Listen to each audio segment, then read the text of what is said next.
For the entire project, I used 2 pool noodles, but you can use more if you want to. So first of all, I'm going to cut my pool noodles. So I'm going to start with the longest piece first. So like that, it's going to make my life easier to know how high I want the other pieces. You don't want your pieces to be the same size. You actually want them to be different sizes. Then I bought these tea lights from the dollar store. Tape each candle tops using painter's tape. Then you're going to take one tea light and you're going to place it where the hole is of your pool noodle, and using an X-Acto knife you're going to cut around it and you're going to remove that excess. And then you're going to place the candle on the inside just to make sure that everything fits. This is optional, but I found that it made my life way easier. I taped each pool noodles with double-sided tape. The fact that I'm using double-sided tape, it was easier to just glue all the pieces together. So like that, if I didn't like the look, I could just undo it and then stick it to however I wanted. Unlike if I use hot glue, then it would have been I would have been stuck with the look. Also, it was easier to just manage the pool noodles because they're going to be stuck in one piece.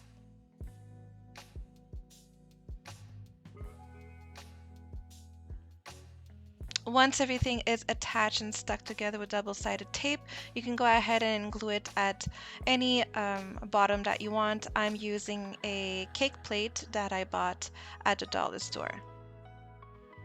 And then to create the illusion that the candle is melting or there's wax on the sides melting, I'm simply using my hot glue gun and I'm placing a little bit of glue at the top, at the rim of each pool noodle.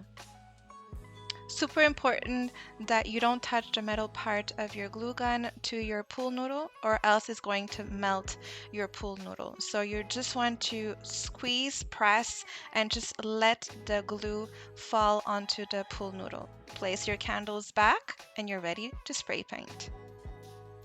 Super important to do this in a very well ventilated area, so I'm doing it outside. So you're just going to spray paint the whole entire piece, including the base.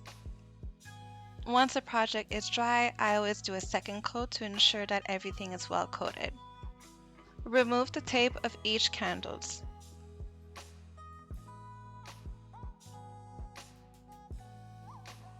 I found these skeleton hands at the dollar store, so I decided to buy 2. I'm going to glue them on each side, so like that it's going to look like the skeleton is holding the candles. This is the final look. I really like how it turned out. It was a hit on TikTok. By the way, I have other videos that you can go ahead and look at that. And if you liked it, please give it a thumbs up. Don't forget to subscribe and click the notification bell button so you get notified of all the videos that I put up. Thanks for watching and see you in the next one. Mwah!